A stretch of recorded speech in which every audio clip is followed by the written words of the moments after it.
தடை மிகுதியாலோ இல்லை, அன்பரின் கதறல் கேட்டிடுதே. நானிலம் முழுவதும் நான் ஒரு கோடி நாசத்தின் வழியை நாடிடுதே. இயேசுவின் அன்பு என்னையும் நெருக்க எழும்பிடுவோம் நாம் வாலிபரே. என் அன்புக்குரிய அருமையான அன்பு சகோதர சகோதரிகளே, உங்கள் யாவருக்கும் 121 ஆண்டுகள் பழமை வாய்ந்த national missionary society of India மூலம் கிறிஸ்மஸ் மற்றும் புத்தாண்டு வாழ்த்துக்களை தெரிவித்துக் கொள்கிறேன். இது கிறிஸ்தவ மக்களுக்காக, இயேசுவை ஏற்றுக்கொண்ட மக்களுக்காக ஏற்பட்ட பண்டிகை இல்லை. எல்லா மக்களுக்கும் மிகுந்த சந்தோஷத்தை கொடுக்கும், எல்லா மக்களுக்கும் அமைதியை கொடுக்கும், எல்லா மக்களுக்கும் விடுதலையை கொடுக்கும் உலக வரலாற்று நாயகன் பிறந்த தினம். ஒருவேளை ஒரு கட்சியுடைய தலைவர் என்பவர் அவர் பிறந்த தினத்தை அவரை சார்ந்த மக்கள் கொண்டாடி கொண்டிருக்கிறார்கள். ஒரு இனத்துடைய தலைவர் என்பவர் அவர் பிறந்த தினத்தை அந்த இனத்து மக்கள் மட்டும் கொண்டாடி கொண்டிருக்காங்க. ஒரு தேசத்துடைய தலைவர் அந்த தேசத்திற்காக தன் வாழ்வை அர்ப்பணித்த அந்த தலைவருடைய பிறந்தநாளை கொண்டாடி கொண்டிருக்காங்க. ஆனால் உலக வரலாற்றில் எல்லா மக்களுக்கும் மிகுந்த சந்தோஷத்தை கொடுப்பதற்காக, தான் வாழ்வை அர்ப்பணிப்பதற்காக கிறிஸ்து என்னும் இரட்சகர் இந்த உலகத்தில் பிறந்தார். அதுதான் லூக்கா 2ஆம் அதிகாரத்தில் சொல்ல எல்லா மக்களுக்கும் மிகுந்த சந்தோஷம் என்று சொல்கிறார். ஒருவேளை great joy to the nation, எல்லா மக்களுக்கும் மிகுந்த சந்தோஷம். அந்த ஏசாயா 9 சொல்கிறப்போ இருளில் வாழும் ஜனங்கள் பெரிய வெளிச்சத்தை கண்டார்கள். நமக்கு ஒரு பாலகன் பிறந்தார், நமக்கு ஒரு குமாரன் கொடுக்கப்பட்டார், கர்த்தத்துவம் தோளின் மேல் இருக்கும், அவர் நாமும் அதிசயமானவர், ஆலோசனை கர்த்தா, வல்லமையுள்ள தேவன், நித்திய பிதா, சமாதான பிரபு. திருவிலியத்தில் லேட்டஸ்ட்டாக மொழிபெயர்க்கப்பட்ட திருவிலியத்தில் சொல்கிறப்போ அவர் அமைதியின் அரசர், பீஸ் கிங் என்று சொல்லப்பட்டிருக்கு. மனிதன் அவர் யார் உள்ளத்தில் வர்றாரோ, அவர் ஒரு பணக்காரராக இருக்கலாம், ஒரு ஏழையாக இருக்கலாம், ஒரு கைவிடப்பட்ட மனிதனாக இருக்கலாம், ஒரு படித்தவராக இருக்கலாம், உலக அளவில் அநேகருக்கு தன் வாழ்வை அர்ப்பணித்தவராக இருக்கலாம். ஆனால் அமைதி இல்லாத மனிதனுடைய உள்ளத்தில் வர்றப்போ அவருக்கு ஒரு அமைதியை கொடுப்பதற்காக இந்த உலகத்திற்கு மானிட அவதாரம் எடுத்தார் என்று நாம் பார்க்கிறோம். ஒருவேளை அப்படிப்பட்ட ஆண்டவரை பிறந்த இரவில் அவரை கொண்டாட, அவரை போற்றி பாடுவதற்காக நாம் வந்திருக்கோம். உங்கள் யாவருக்கும் மீண்டுமாய் national missionary society of India மூலம் நான் என்னுடைய கிறிஸ்மஸ் மற்றும் புத்தாண்டு வாழ்த்துக்களை தெரிவித்துக் கொள்கிறேன். ஒரு ஊரில் ஒரு ராஜா இருந்தார். அந்த ராஜா ரொம்ப சிறப்பாக ஆட்சி செய்து கொண்டிருந்தார்.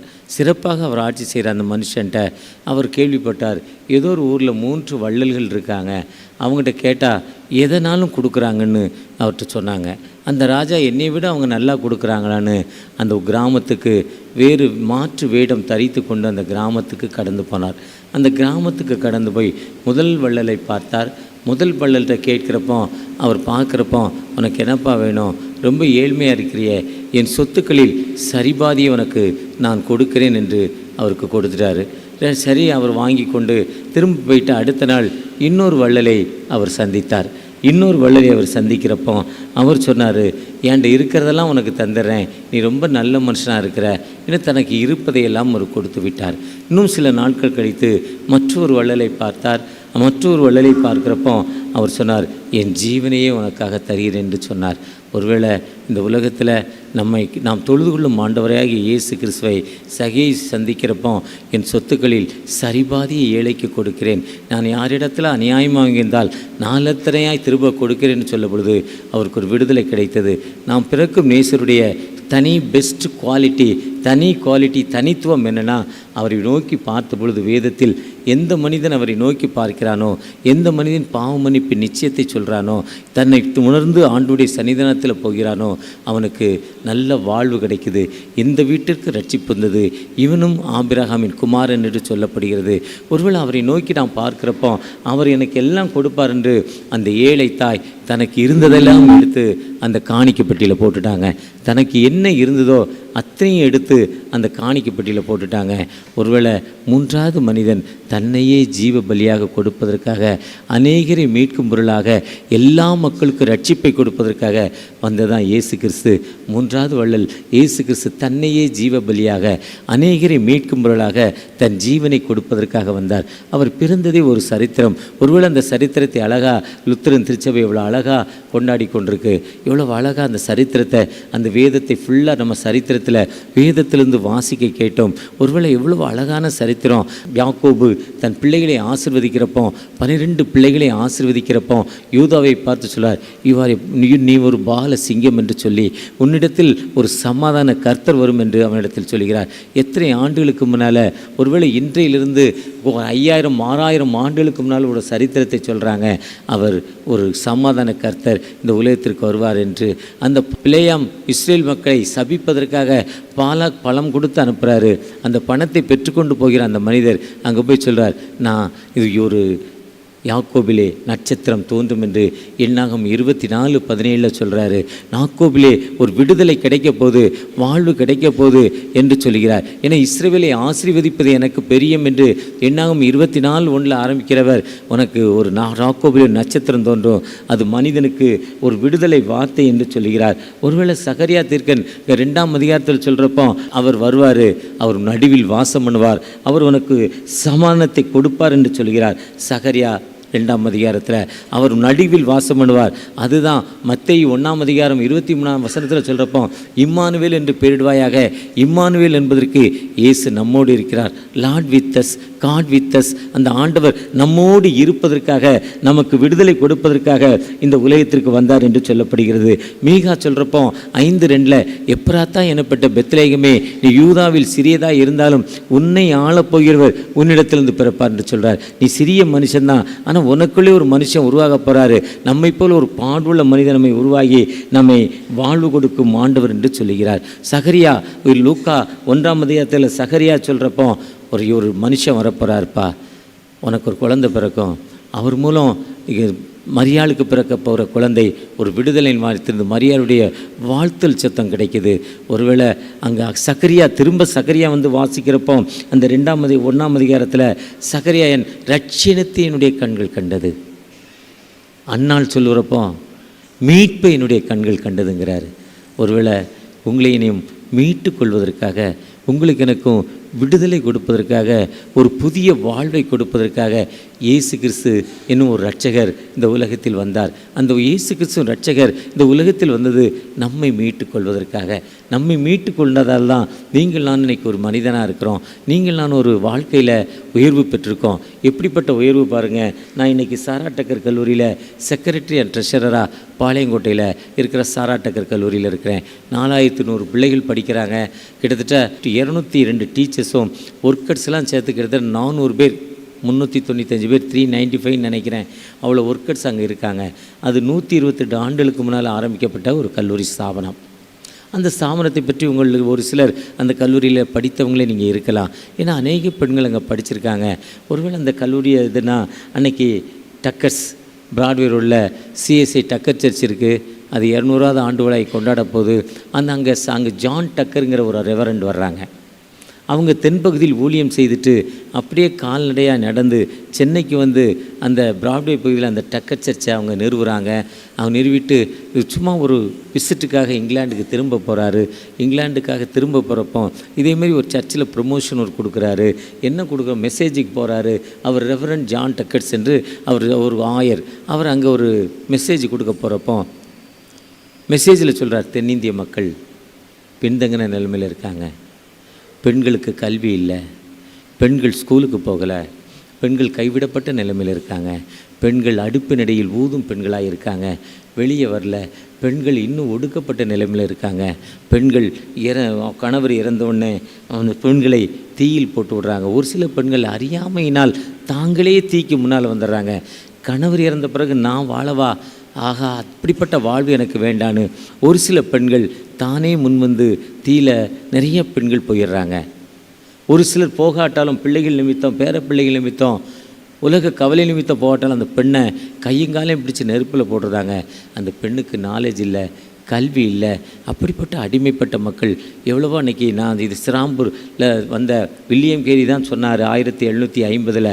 ஆனால் அது தமிழகத்திலையும் இருந்திருக்கு. முதல் ஞானஸ்தானம் கூட இந்த குளோரிந்த அம்மா அந்த நெருப்பில் போடப்படுறதுக்காக போகிறப்போ லிட்டில் ஜானுங்கிற ஒரு மிஷனரி அந்த அம்மாவை காப்பாற்றுறாங்க. இதெல்லாம் வரலாற்று சம்பவம் நம்முடைய தமிழகத்தில் நடந்திருக்கு. இப்படிப்பட்ட அடிமைத்தனத்தில் பெண்கள் வாழ்ந்து கொண்டிருக்காங்க. அந்த பெண்களுக்கு கல்வி வேணும்னு அந்த ரெவரண்ட் ஜான் டக்கர்ஸ் ஒரு ப்ரொமோஷன் கொடுத்தாராம். அங்கே இரு கால்களும் முடமான, நீ பிறவிலேருந்தே நடக்க முடியாத சாராங்கிற ஒரு பெண் இருந்தாங்க. ஜான் டக்கர்ஸுடைய சொந்த சகோதரி. அந்த அம்மா ஒரு முடிவு எடுத்தாங்களாம், அந்த மக்களுக்கு நான் ஏதாவது ஒரு உதவி செய்யணும், அந்த படிக்காத பெண்களுக்கு நான் ஏதாவது உதவி செய்யணும்னு அந்த அம்மாவுக்கு இருக்கிற அந்த சொத்துக்கள், அவருக்கு வந்துற கிஃப்ட்ஸு, நண்பர்கள்ட்ட எல்லாத்துலேயும் ஒரு ப்ரொமோஷன் ஒர்க் பண்ணி அதன் மூலம் அந்த மக்களுக்கு ஒரு பெரிய காணிக்கை அந்த அம்மா மாதம் மாதம் அனுப்புனாங்க. அதன் மூலம் ஆரம்பிக்கப்பட்டு 5 ஸ்டூடெண்ட் தான் ஃபஸ்ட்டு. வெறும் 5 ஸ்டூடெண்ட்டில் 129 ஆண்டுகளுக்கு முன்னால் ஆரம்பிக்கப்பட்ட அந்த கல்லூரி இன்னைக்கு 4000 பேர் படித்து கொண்டிருக்காங்க. ஒருவேளை ஒவ்வொரு மிஷன் ஸ்கூலுக்கும் இப்படிப்பட்ட ஒரு சரித்திரங்கள் உண்டு. ஒருவேளை இப்படிப்பட்ட பெண்களுக்கு மக்களுக்கு விடுதலை கொடுப்பதற்காக எல்லா மக்களுக்கும் மிகுந்த சந்தோஷம், ஏற்றத்தாழ்வு இல்லாமல். ஏன்னா ஒரு மனிதன் தலைவருடைய பிறப்பு என்பது ஒருத்தருக்கு தான் பிறப்பு. ஆனால் உலகம் முழுவதும் ஒரே நாள் கொண்டாடப்படுவது கிறிஸ்மஸ் தினம், இயேசு பிறந்த தினம். அது தேதி கிடையாது, அவர் பிறந்த தேதி கிடையாது. இந்த வரலாறு பைபிள் சொல்கிறப்போ அவர் பிறந்த தேதியில் எழுதியிருக்கலாம். எல்லாமும் இத்தனாவது ஆண்டுக்கு இத்தனாவது வருஷத்தில் இந்த எஸ்தரில் பார்க்குறப்போ அவங்களுடைய ஒரு பண்டிகை பூரி பண்டிகை பார்க்குறப்போ தேதியை சொல்லுவாங்க. இப்படி ஒவ்வொன்றுக்கும் தேதி இருக்குது. ஆனால் இயேசு பிறந்தது மட்டும் தேதி இல்லை. ஏன்னா அவர் என்றைக்கு நம்ம ஒரு சந்தோஷமான வாழ்வு, என்றைக்கு ஒரு விடுதலை வாழ்வுக்குள்ளே போகிறோமோ அன்னைக்கு தான் நமக்கு ஒரு சந்தோஷம், அன்னைக்கு தாங்க விடுதலை. ஒருவேளை இயேசுங்கிற ஒரு ரட்சகரை நீங்கள் நான் ஏற்றுக்கொள்கிறப்போ அதுதான் மீட்பு. அந்த மீட்பு இருப்பதாங்க நமக்கு விடுதலை. அதுதாங்க தேதி சொல்லப்படலை. அந்த இயேசுங்கிற ரட்சகர் நமக்கு விடுதலை நாயகன், வாழ்வு கொடுப்பவர். அதுதான் அவருடைய சரித்திரம். அவர் பிறப்பதற்கு 6000 ஆண்டுகளுக்கு முன்னாலே சொல்லப்பட்டது. பிறப்பதற்கு 650 ஆண்டுகளுக்கு முன்னாலே ஏசாயா தீர்க்கன் சொல்கிறார். மீகா தீர்க்க தரிசி சொல்கிறாங்க. ஒருவேளை சகரியா 2ஆம் அதிகாரத்தில் சொல்கிறாரு, அவர் நம்மோடு வாசம் பண்ணுவார், அவர் நம்மோடு வாசம் பண்ணி நமக்கு விடுதலை கொடுப்பார்னு சொல்கிறாரு. அவர் பிறந்த பொழுது அந்த குடிமதிப்பு எழுதப்பட்டது. ஒரு சென்சஸ்.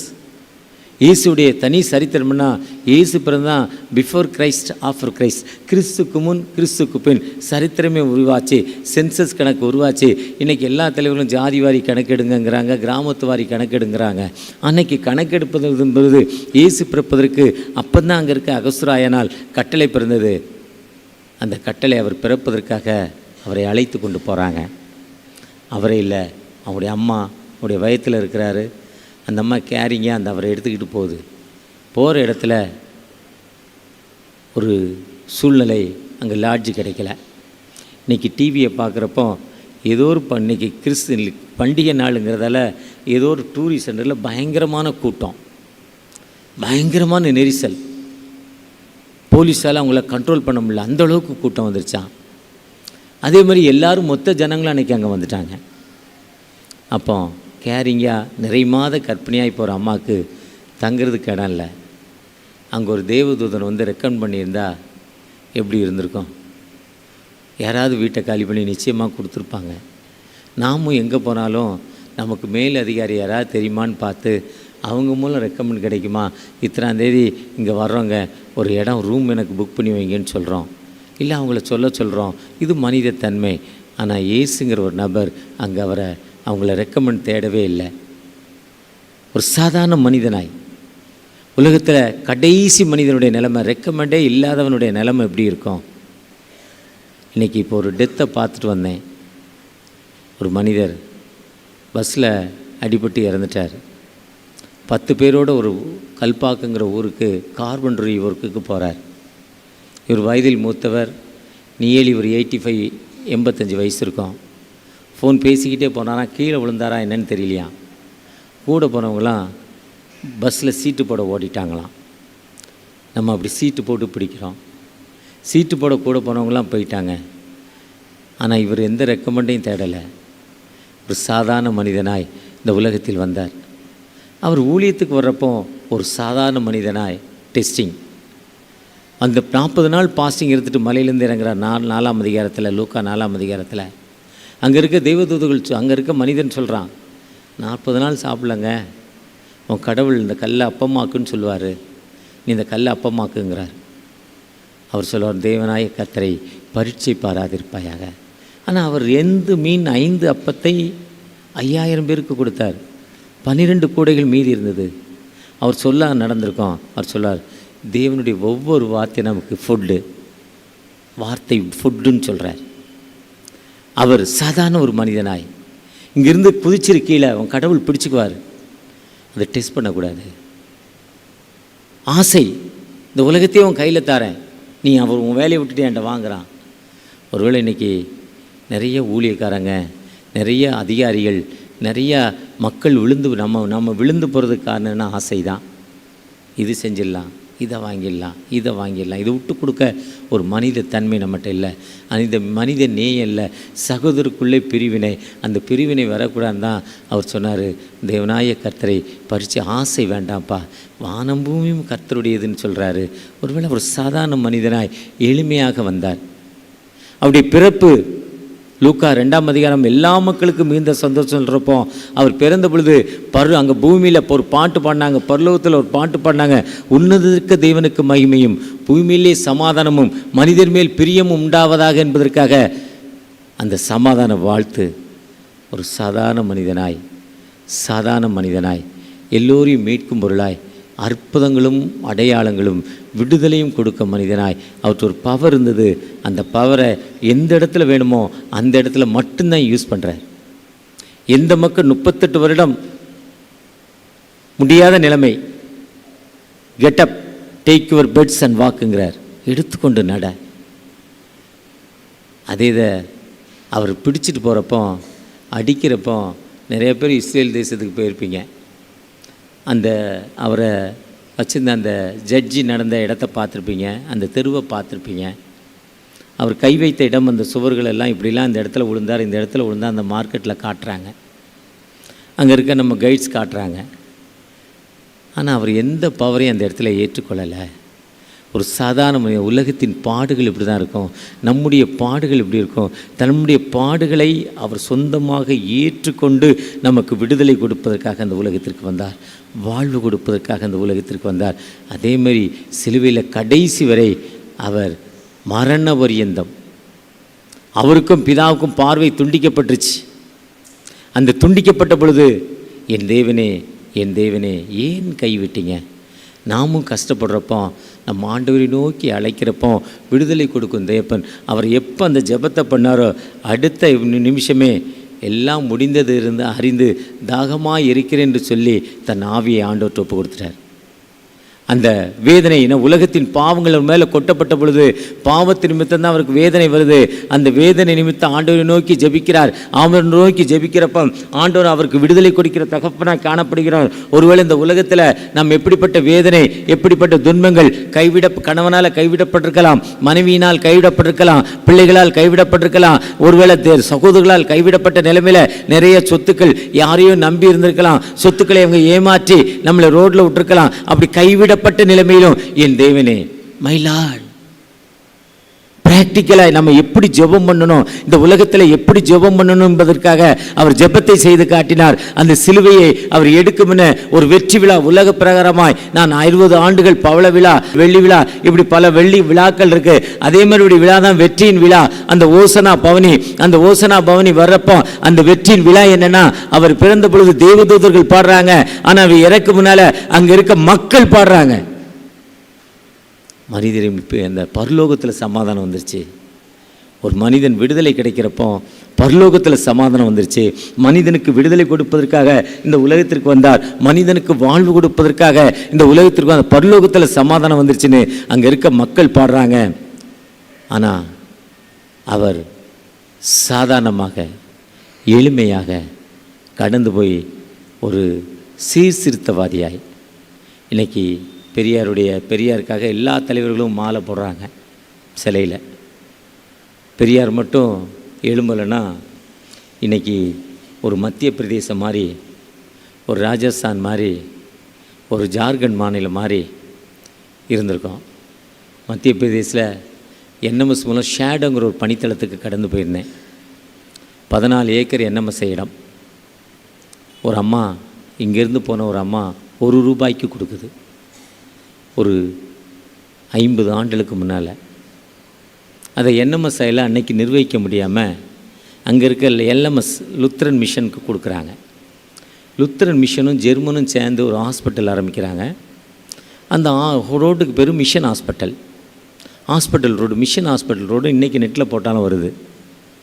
ஆனால் பின்னால் அதில் இருக்க மக்கள் தன்னுடைய பெயரில் மாற்ற முயற்சிக்கிறாங்க. 2 தலைவர்கள் தன்னுடைய சொந்த பெயரில் சொத்துக்களை மாற்ற முயற்சிக்கிறாங்க. இது என்எம்எஸ் உடைய நாலேஜுக்கு வருது. உடனே என்எம்எஸ் எல்எம்எஸ்ஸை கேன்சல் பண்ணுது. ஜெர்மனுடைய சப்போர்ட் அந்த நேரத்தில் நிற்கிது. இப்போ ஒரு 7-8 வருஷத்துக்கு முன்னால் பெரிய ஹாஸ்பிட்டல், ரெய்னி கல்யாணி மாதிரி பெரிய ஹாஸ்பிட்டல் மூடப்படுகிறது. அந்த பணித்தளம் ஏதாவது செய்ய முடியுமா என்பதற்காக நான் ட்ரெஷராக இருக்கிறேன் என்எம்எஸ்ஐயில். அந்த general secretary reverend Henry Richard Jeba அவரும் நானும் கடந்து போனோம். பல மணி நேரம் ஃப்ளைட் ட்ராவல் பண்ணி பல இடங்களுக்கு கடந்து சென்று ரொம்ப கஷ்டப்பட்டு போனோம் ட்ராவல். ஏன்னா டைரக்ட் ரூட் கிடையாது. ட்ரெயின் டைரக்ட் ரூட் டெல்லி போய் தான் ட்ரெயினில் போனோம். டைரக்ட் ட்ரெயின் சென்னையிலேருந்து இல்லை. ஃப்ளைட்டும் இந்தூர் போய் இந்தூர்லேருந்து இன்னொரு ஃப்ளைட்டை பிடிச்சி அதுக்கப்புறம் 6 hours ரன்னிங் டைம். இறங்கி போனால் ஒரு ஹோட்டலில் எங்களை சாப்பிட வச்சாங்க. மதியம் ரொம்ப சோகமாக எங்களோட ஒரு சகோதரி வந்தாங்க. அவங்களோட ஒரு வாலிப மகன் ரொம்ப சோகமாக இருந்தான். ரொம்ப சோகமாக இருந்தான். ஒரு மென்டல் அப்செட் மாதிரி, மூளை வளர்ச்சி இல்லாத மகன் மாதிரி, ஒரு மாற்றுத்திறனான மாதிரி, சரியான ஒரு ஸ்பெஷல் சைல்டு மாதிரி இருந்தான் வாலிப மகன்.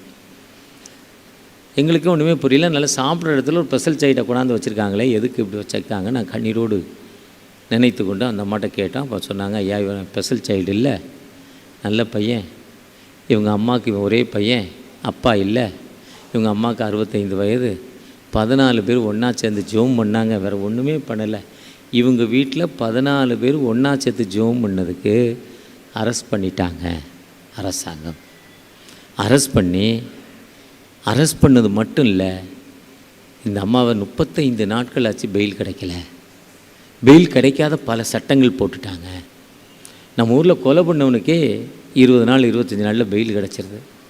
35 நாட்கள் ஆகியும் பெயில் கிடைக்கல.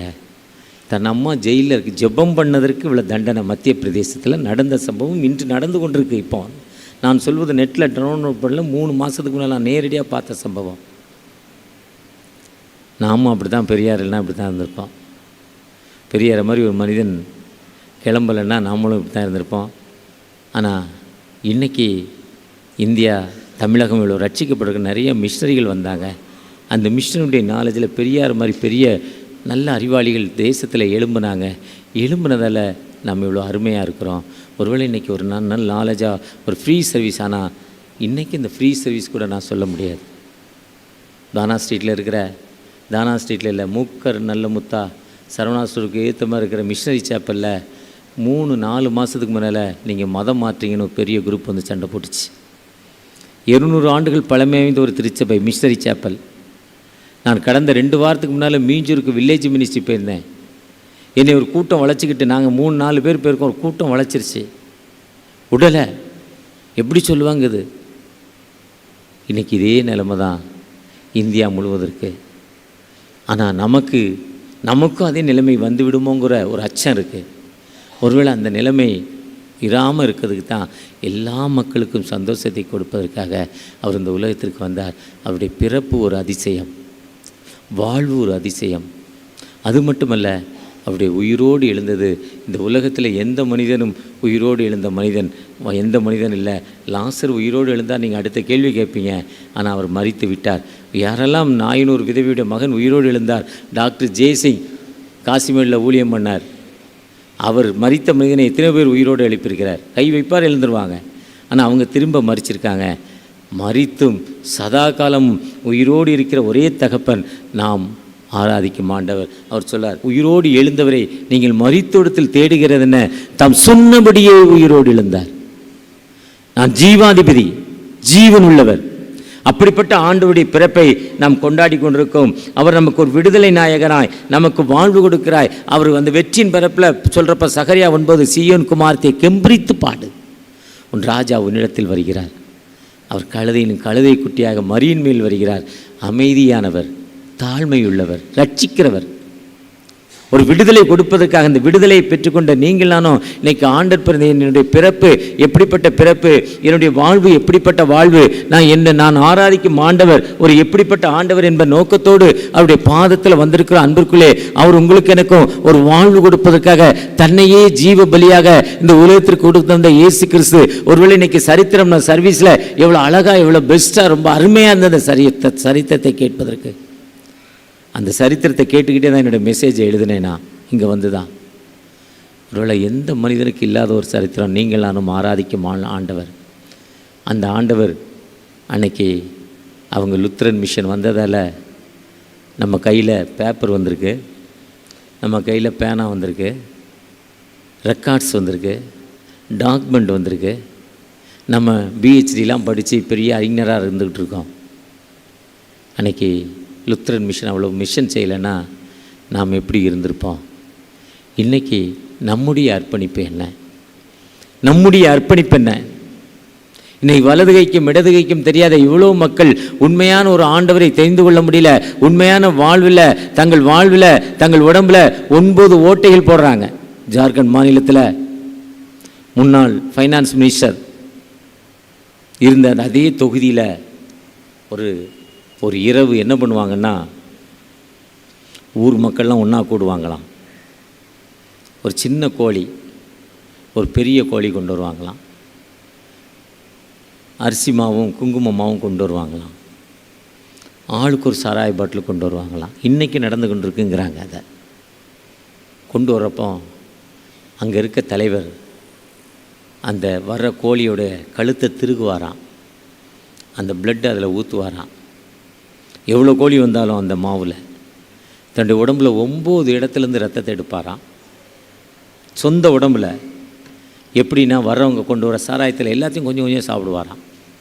3வது ஒரு மனிதன் அவருக்குள்ளே வந்துடுறார்.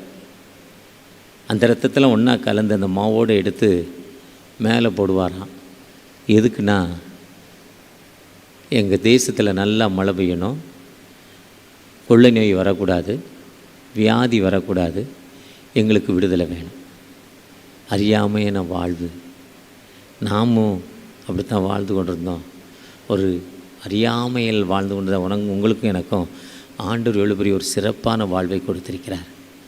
இன்றைக்கி வட இந்தியாவில் அப்படிப்பட்ட மக்கள் வட இந்தியாவில் வாழ்ந்து கொண்டிருக்காங்க.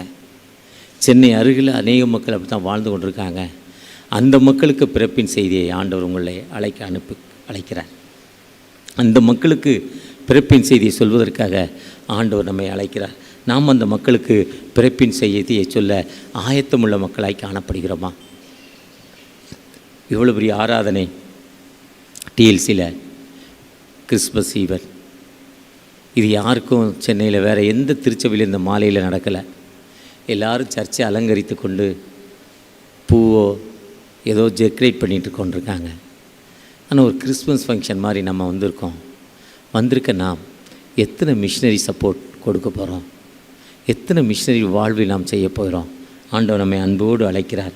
ஒருவேளை அப்படிப்பட்ட ஆண்டவர் நம்மோடு கடந்து வந்திருக்கிற ஆண்டவற்றை நாம் நம்முடைய வாழ்வை அர்ப்பணிப்போமா? அன்பு கூறுவே இன்னும் அதிகமாய் ஆராதிப்பேன் இன்னும் ஆர்வமாய். ஆம் தகப்பனே, உம்மை ஆராதிக்க, தொழுது கொள்ள, உம்முடைய வாழ்வை நினைத்து, நீர் எங்களுக்கு கொடுத்த இந்த வாழ்வை நினைத்து உம்முடைய சன்னிதானத்தில் வந்து உட்கார்ந்துருக்கிறோம் தகப்பனே. இன்றும் வலது கைக்கும் இடது கைக்கும் தெரியாத எவ்வளோ மக்கள் அழிவின் பாதையில் போய்கிட்டு இருக்காங்கப்பா. நீங்கள் கொடுத்த கட்டளையை நாங்கள் நிறைவேற்ற தகப்பனே ஒரு விசை கூட மனமிறங்க. ஆதாமை கூப்பிட்டு பலுகி பெறுங்கள்னு சொன்னீங்கப்பா, அந்த வேலையை அவர் செய்தார். நோவாவை கூப்பிட்டு பேழை கட்டுன்னு சொன்னாங்க, அந்த வேலை செய்தார். உனக்கென்று ஒரு ஜனத்தை ஏற்படுத்த ஆபிரகாமை அழைத்தீங்க. மக்களின் விடுதலைக்காக மோசேயை அழைத்தீங்கப்பா. அநேக மக்களுக்கு மீட்கு பொருளாய் தன் ஜீவனை கொடுப்பதற்காக இயேசுங்கிற தன்னுடைய சொந்த குமாரனை இந்த உலகத்திற்கு அனுப்புனீங்கப்பா. அந்த வழியாக பவுலடிகள் எல்லா மக்களுக்கும் நற்செய்தி செய்வதற்காக அழைக்கப்பட்டாங்க, தன் ஜீவனை கொடுத்தாங்க.